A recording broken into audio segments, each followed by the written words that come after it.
Shout out to Phyllis who wanted to know how I clean my sink. I'm going to go through the products that I use. The sink is dirty from being used this morning for breakfast stuff. So I start off by cleaning the surface down around with good old cheap washing up liquid. You know, who's got the budget for fairy? Once I've done that, I'll go over with a bit of the Barkeeper's Friend. Now I don't use this every time, I use this once a week, once every couple of weeks. It just brings up the shine on your, it's on your ceramics and on your metals.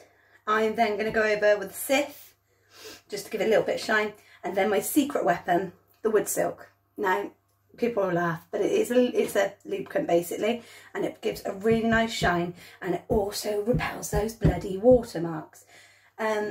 I often use this as well for just cheering up the smell in the sinks. We all get those nasty foodie, nasty smells.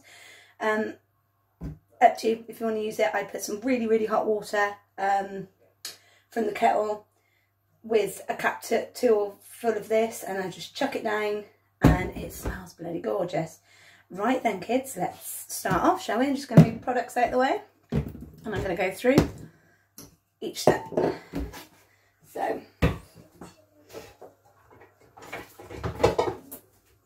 scrub brush,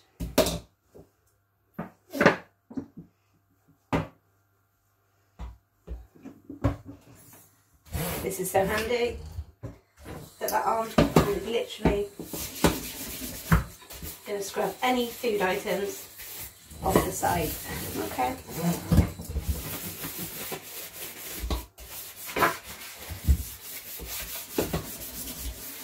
You can also use a sponge, but I prefer this because I can get in there nice and deep, light, and a bit of extra scrubbing. Who doesn't like it extra deep, eh girls? Again, any tomato ketchup that bloody gets everywhere. I don't know why it always gets in here, but it's always on my chopping sink. That Weetabix, why does it crust up like bloody cement? But there you go, so that's your first bit. Okay, and I'm going to go across with my water. I'm just going to give it a good washing down. Get rid of most of the soap suds.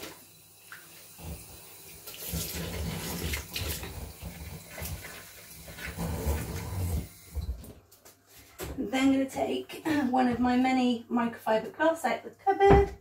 And you're just going to give it a quick dry down, because even though the Barkeeper's Friend needs a bit of water, because it comes out like a little powder, but you make it into a paste.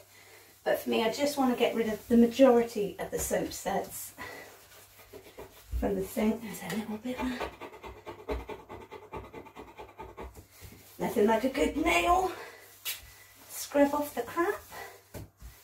Right, so that's the majority of it. Okay. So I've got a couple of little rust spots that have been annoying me. They come up usually from using your dish rack. I've got rid of the bloody thing. It's doing my head in. So you're just going to get a little bit of this powder out. A little bit of water, okay?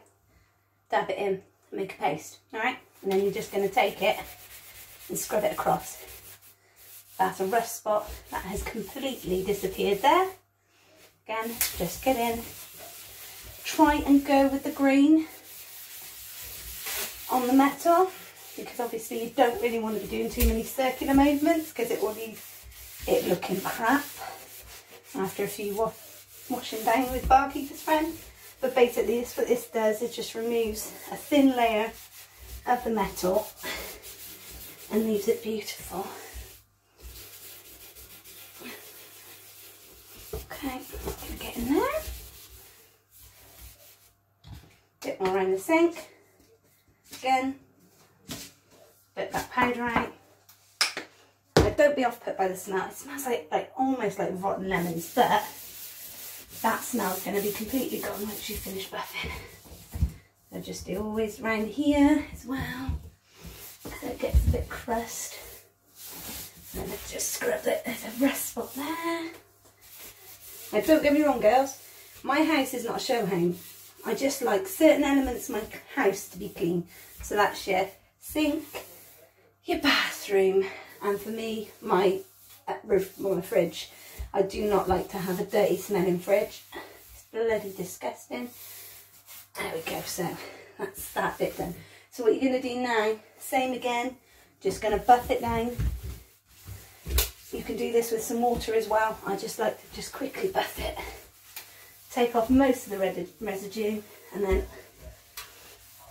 once again I'll go in with some water. Okay.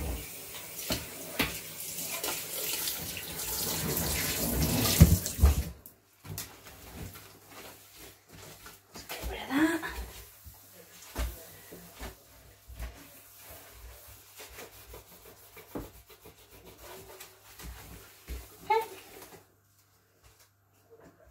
Then I'm going to go in with a bit of the Ciff, blob there, blob there, blob there. Okay, another microfiber. I end up using blooming loads of them, and they're constantly going through the washing machine, but nothing better than a microfiber cloth. Reusable, no waste, no wipes.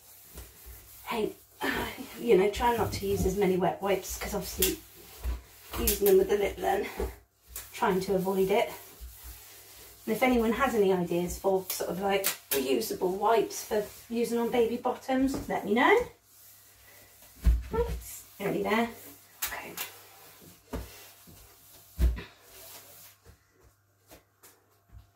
Okay, now I've just got to get it as dry as I can possibly get it. Then a cloth. Go around your edges. And then the magic after I've got this dry. So it's starting to look really nice and shiny already. Oh, we like a bit of shine, girls. Makes me feel all brand new when it's all nice and shiny. Right, so that's the majority of it. Now for the magic. So I'm just going to put this on. Be careful, it makes things really, really slippery. But it's bloody beautiful. Right, so this stuff, you just literally buff in the wood smoke. And in a minute, you're going to just see the shine that you've got. It also works on if you've got like damaged water stains. I've got some damage here. You know, this is an old kitchen. Not likely to replace it just yet. But it just takes those, it goes like a white colour. You can just spray it around this bit and it just completely removes them. Any excess, again, you can just use that for the sink. And we're nearly buffing it all in.